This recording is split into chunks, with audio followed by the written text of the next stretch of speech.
It's life. It's grit. Football is everything. First is God, family, and football. Any means necessary, go in. Every day we don't get better, we take a step back. It's more than a game. It's a family tradition, a coming of age, a legacy on the field and off. Majority of our players, like their dads played here, and then their dads played here. Football on Friday night is the thing to do in Reidsville. It's almost like it's in our DNA. A storied football program, generations in the making. It means a lot to the community. 23 rings, we take it seriously. Now, the lights are on the North Carolina team of champions as they hunt for more glory. This is the heart of the city, Reidsville Rams.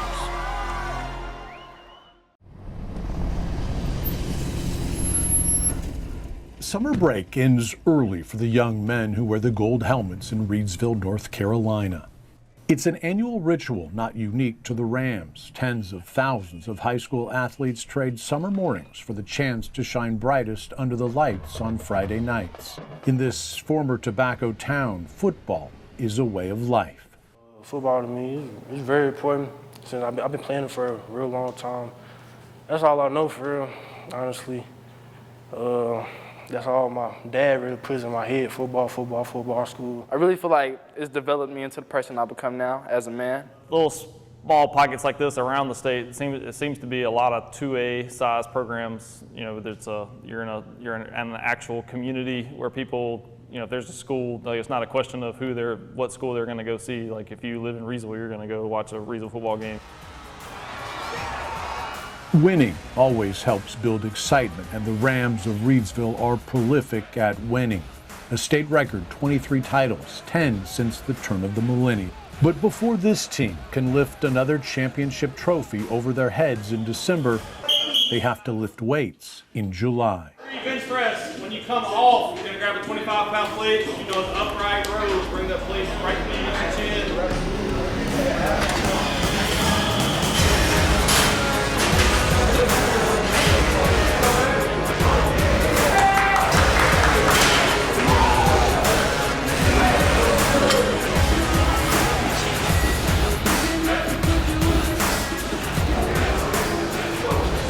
Putting in the work, the Rams are determined to defend their state title.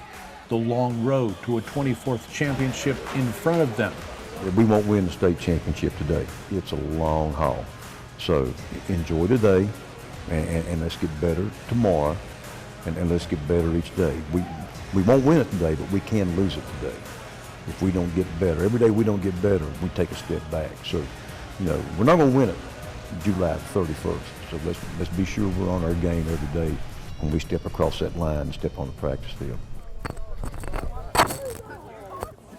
Going 15 yards, forward lean, butt kicks, ready. So far this summer, head coach Eric Teague is pleased with the commitment and hard work from his players. We have really good participation, so we just tell them to focus on getting a little bit better each day, and then that'll translate to August, September, October when we get there. Looking to his current group of seniors to set the tone for another championship run. Last week was our last off week until December. We're going to be at it every week until December. Next week it starts for real. We got technically mini camp days Monday and Tuesday, and then official practice starts next Wednesday. 7 days from that we'll start having contact. Then we'll be getting ready for scrimmages. Then we'll be getting ready for our first game. So it's going to be here before you know it. Upperclassmen guys, we're going to start getting ready for Friday nights very soon. So like I said, it's going to be here before you know it. Every year you have new leaders, you have a new group of seniors. We always rely heavily on our senior groups. Several of those guys from last year and previous years being underclassmen, and even though they were varsity players, just taking on that leadership role as a senior. Jariel Cobb has done a really good job of that this offseason, going from underclassman to senior. He's kind of been more of the vocal leader, like in our stretch lines and things like that. Tyrese Turner be a 3-year starter for us on varsity. Again, same thing, kind of making that jump up to this is his senior year. Last time around, he's made really big strides in becoming a senior leader. Just coming every day, working hard for him, going 100%, don't loaf. If you loaf, you ain't gonna get where you wanna be. And they learned that from last year's leaders, and last year's leaders learned it from the leaders the year before. And I'll tell them, my guys. Either lead or get out of the way. And that's what I mean. You either be a leader or get out of the way and let somebody else take over. Sprint, sprint, sprint, sprint. Good, good, good. Stay low, finish, stay low, finish. Only a few miles from the newly installed turf at Reidsville Community Stadium, the red brick of the old smokestack looms large, an archive to the past, connecting the present. This is how Reidsville got the name Lucky City. Well, the main staple here in Reidsville for a long time was American Tobacco Company. The former American Tobacco Factory was once the city's heartbeat. It meant job security. It meant great benefits, and it meant tax dollars for the city of Reidsville. Mayor Donald Gorham has lived in Reidsville his entire life. As luck would have it, tobacco eventually left. The city needed an anchor, looking no further than the football program forged in hard work. I think the city has played off of it also. We look at the team concept here. We call ourselves Team Reidsville. And we kind of got that mold from the football team. Now, a more modern moniker has captured the essence of this working class city. Reidsville is known to both fans and foes as the football capital of North Carolina. The legislature back in might have been 07, may have said something to that effect, that Reidsville's football capital of not America, but North Carolina. You know, there's some areas of the state that are pretty upset that we call ourselves the football capital. Probably that one down in Shelby is the one that is probably the most upset about it. But it's kind of ironic how it got started. You know, the legislature recognizes, and they're the one that said that we were the football capital, and it just kind of got going after that. We never called ourselves the football capital, but that kind of just got rolling, and we're very proud of the tradition here for sure. And yes, when people call us football capital, you can go anywhere. You can go to Shelby, you can go to Asheville, you can go to Fayetteville, and they mention Reidsville, and the first thing they're going to talk about are our sports program. The legendary Jimmy Teague is an expert in Reidsville football. The now retired Hall of Fame coach helped end a 32-year championship drought in 2002, leading the Rams to 8 state championships. It's a great history. It's the type of situation where I said when I got here back in 1992, it's the type of football program that I wanted to be a part of. You know, where football on Friday night is the thing to do in Reidsville, and it still is that way. A lot of places it's not. A lot of places maybe it's gone away, but in Reidsville, on Friday night, the place to be is Community Stadium. And just like the old American Tobacco facility, the Rams program spans generations. One of the things that is one of the best blessings I've got being a coach is when you got guys come back. And now we've got guys coming back whose sons are now playing for us that played for us when I first got here. And that's really the blessing. Get here, get here, get here. Many programs preach family, but the Reidsville Rams live it. It's a family type of thing. Like pretty much all of our players know multiple family members that have been a part of the program at some point, so that kind of expectation is passed on from generation to generation. My pops, grandpa, grandmas, aunties, they played like basketball, volleyball. My pops, he played football, he did wrestling. My grandpa, he played football here. Coming in my freshman year, I had my older brother was a senior. He was leaving, and he pretty much played, and I was just like, man, like, I'm gonna have to step up one day. You know, my brother plays here now. It's a lot of pressure, I'll tell you that. You gotta be a leader. You know, he's watching you, and you gotta help him. You know. But it means a lot. Majority of our players, like their dads played here, and then their dads played here. So there's a lot of long bloodline of people so they're invested in it. It means just a tremendous amount to me because I was a part of it. And, you know, I never had a son to play, but just being a part of that team makes it a whole lot closer to my heart than, you know. And I know the parents who have players, the parents who had cheerleaders even that were a part of it, feel the same way. Tight shooters. Many of the players who wore the blue and gold eventually end up back on the sidelines, coaching the next generation of players. Every coach on our staff, except for my dad and Coach Mars, played at Reidsville. They've grew up in the community, they played here, and now they're coming back and coaching here. So that's a big part of our program also is past players wanting to come back and coach. Head coach Eric Teague is part of that gridiron tradition, spending nearly his entire life on the Reidsville sidelines. I've been a part of the program in some fashion or another since I was about 4 or 5 years old. So I'm 30. I'm about to turn 36 in a couple weeks. So about close to 30 years. He was the water boy. He was the ball boy. He played at the middle school. He played here. Probably a lot of days riding home in the car with me after football practice wasn't very much fun for him. Eric always knew coaching was in his blood, but it was an injury his senior year that cemented his path toward the headset. My senior year, I was playing here, I was quarterback, and first game of the season, I broke my jaw. But during those 2 or 3 weeks that I was just on the sidelines, my backup quarterback was a freshman, so he was very brand new to the program, still learning, so pretty much the majority of my time was just trying to teach him everything that I knew. That's when it really kind of hit home for me. That's what I wanted to do. I enjoyed that process. Even though I was on the sideline hurt, devastated, I couldn't play, I was still having fun teaching somebody else. Shortly after graduating from college, Eric joined his father's staff as an assistant, helping Reidsville win another 4 state titles. And after a lifetime dedicated to Reidsville football and its players, Jimmy Teague was ready to step away.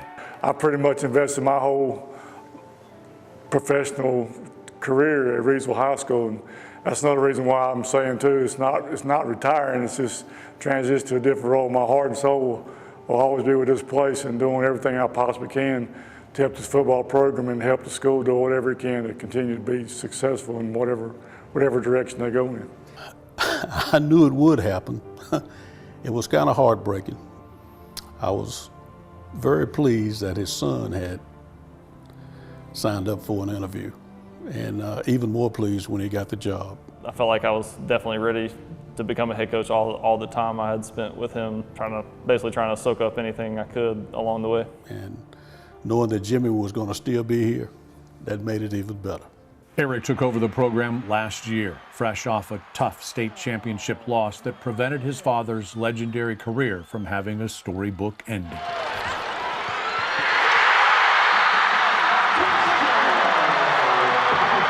We had just came off a state championship loss. There was a lot of expectations about the guys coming back and things like that. So I really preached to them throughout the spring and early in the preseason that we weren't going to do anything if we didn't do it together.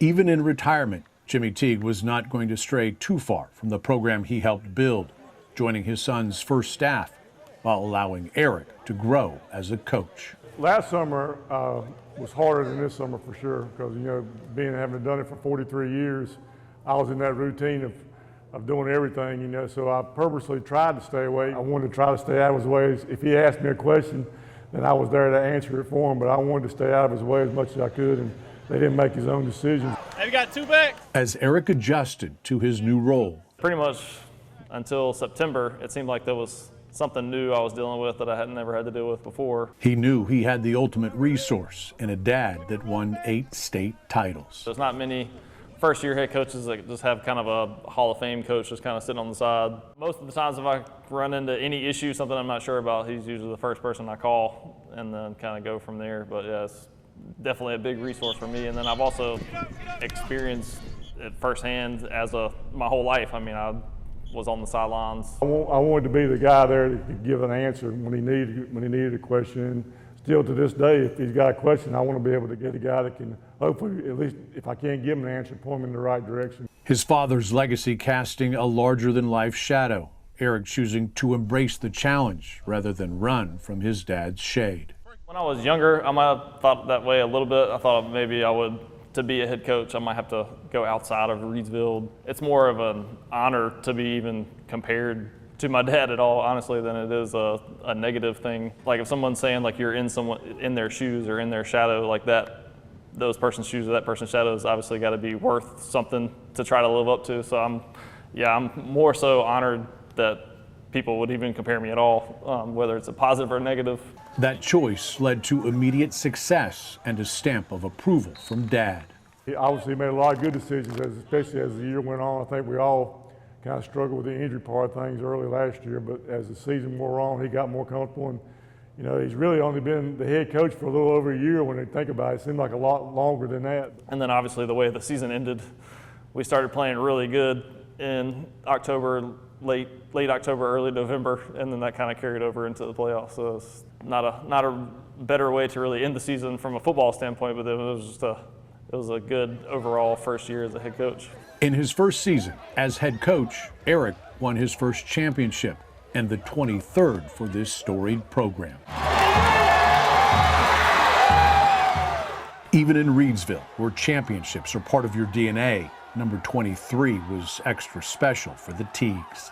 I mean, if I had to order them, that was probably my favorite, just being first year as a head coach. So he's living his dream, and you know, several people said, you look more excited in the state championship game last year than you ever did as a coach. I said, I probably was more excited seeing him win it than I ever was winning it myself. The state champions from Reidsville. Eric is firmly on his way to establishing his own legacy, but for now, both he and his father focused on the present and the special gift football has meant to their relationship. Like, obviously, I know I just finished my first year as a head coach, and I'm like, maybe have like a 10th or a 20th of the total number of wins. So like, as far as all that stuff, I'm not really concerned about, but it's fun to be able to still work with them and still have them around, and like I said, ask them questions and things like that as we go along the way. So it's more so positive, fun thing than it is really feeling the pressure of, you know, being the next coach after my dad. There's not many dads who got to spend as much time with their son growing up as I did because of football. Football was a uniting thing in our family, still is today. And now his boys are getting ready to go through the same thing, so he's going to be able to experience that same thing as well, I hope. As the last few days of summer vacation roll on and the 2024 season approaches, there are two looming questions everyone in Reidsville wants to know. Who will be under center in the fall? And will the 2024 Max Prep Athlete of the Year, Kendra Harrison, return to the Rams program? Harrison's national profile has risen since he first took the field for the Rams as a freshman in 2022. His 6'7" frame and raw athleticism allowed him to make an immediate impact, and he's considered the top tight end in the class of 2026. Rumors of his potential departure spread through Reidsville like wildfire throughout the summer. Word going around, you know, Reidsville's a pretty small town. Not much happens in Reidsville without everybody knowing about it. Pretty early on in the summer, and then at that point, you know, he was still practicing with us. Well, he told me he was leaving, and he joked a lot, so I don't know if he was for real or not. Kendra Harrison, a standout dual sport athlete for Reidsville, will not be playing for the Rams this year. Everybody was in shock. Everybody thought he was staying here all 4 years till he left for college. So it was pretty shocking for the whole team. For Harrison, the decision to leave Reidsville for Providence Day was not easy. The decision he hopes will allow him to get one step closer to playing on Saturdays. I'm doing way more stuff, you know, being more versatile, you know, and that's a key thing right there, man. I get to show everybody what I can really do, you know, on the basketball court, on the football field. I can show everybody what I do in the classroom, man. Everything here is just a blessing, man. I know it's a reason I'm here. But even as he leaves for a bigger and brighter spotlight, the city and the players stand behind the former Ram. Coming to Providence Day, man, it's just a blessing, an opportunity, and, you know, having the love and support that Reidsville still, you know, giving me to this point. You know, after I announced that I'm transferring, you know, I got like 40 people that's saying they're gonna come to the Bank of America game, you know, so even me leaving, you know, people still supporting me. And we supported him 100%. When I saw him, he was leaving, I was like, dang, it's like, it's a close friend, and like, he's like a big, like, key to the team and stuff. And like, I told him, like, you gotta do what's best for you at the end of the day, because like, that's what I did. Yeah, just seeing him doing bigger and better things, I'm happy for him, but it's definitely gonna take some getting used to. Told him, you know, no hard feelings with us. We're gonna keep up with him and be proud of him no matter where he goes. And then I'm personally looking forward to kind of seeing what his collegiate career looks like. Reidsville, man, it's always love, bro. It's always my home. Everybody asks me where I'm from. I ain't gonna say I'm from Charlotte. I'm gonna say I'm from Reidsville, because that's where I'm from. While replacing a talent like Harrison won't be easy, the Rams are embracing an old football cliche, next man up. gonna be tough. It is tough, but we got some people stepping up for sure. I'm feeling good about it because, like, as a receiver, like, especially the X, like, you the main guy and you gonna want the ball. So yeah, I'm ready for the challenge. The team is taking the same approach at quarterback. After all-time leading passer Al Lee graduated in the spring. Lee led the team to 2 state championships, and with no clear successor, the Rams will be giving multiple players a shot under center. This year, I mean, it's been the biggest question mark from outside, but kind of personally, I mean, I feel good about the guys that we have back there. Junior Deontay Neal and senior Janiah Sharp are the top candidates for the job of QB1. I feel confident knowing that my whole life growing up, that's what I played was quarterback. So I got a little bit of experience, but not on a high school level. So it's gonna be definitely a challenge, but I'm up for it. J9 did before he came here, so he's had success in the past. But just the preparation that we've been doing in the preseason, trying to get him ready, we're gonna put him in good spots. We're not gonna ask him to do the stuff that Al Lee did. When I was at that position the first time, it was a lot of confidence. So. I mean, I'm always confident, but, you know, without understanding, it was a different feeling back there. So, got to control the offense. You know, when stuff get rowdy, got to calm them down. It'll uplift them. A lot of criticism can come to it as well. So, you know, I feel like I can take on that role. So, like I did last time, it ain't nothing too big for me. I took it as a kind of a personal challenge just to put them in a good spot to be who they are, which is really good decision makers and really good athletes. So, it's kind of excited to see what that looks like on Friday night, too. Oh, yes, Savion! 1 week from kickoff of the regular season, and the Rams hit the field for one final preseason scrimmage, giving the Rams a preview of where they stand heading into 2024, with Sharp and Neal both getting reps at QB. So, yeah, we try to schedule some people early on in the season, in the regular season and in scrimmages that are at least as good as we think they're going to be good football teams, and they're going to expose some of the weaknesses so we can iron those out. While the team showed flashes against 4A East Forsyth, there's work to be done before Week 1's game against Western Alamance.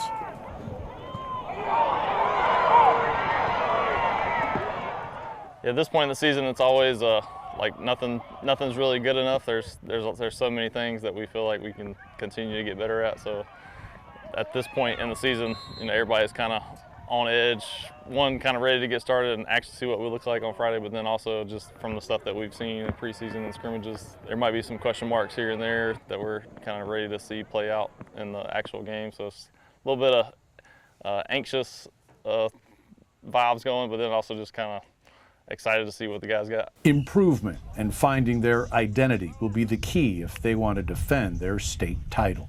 Staying consistent, but also getting better.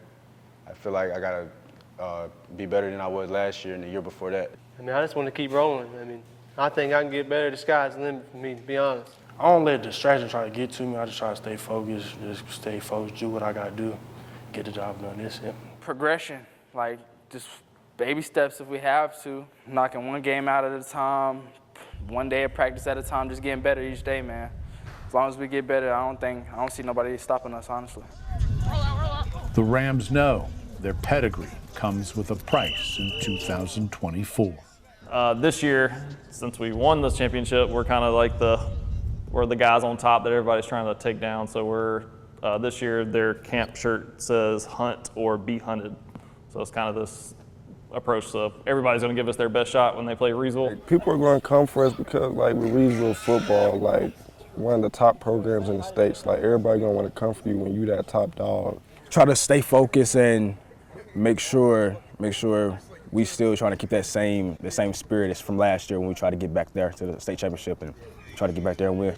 Same mentality to go win. Do it at any means necessary, go win.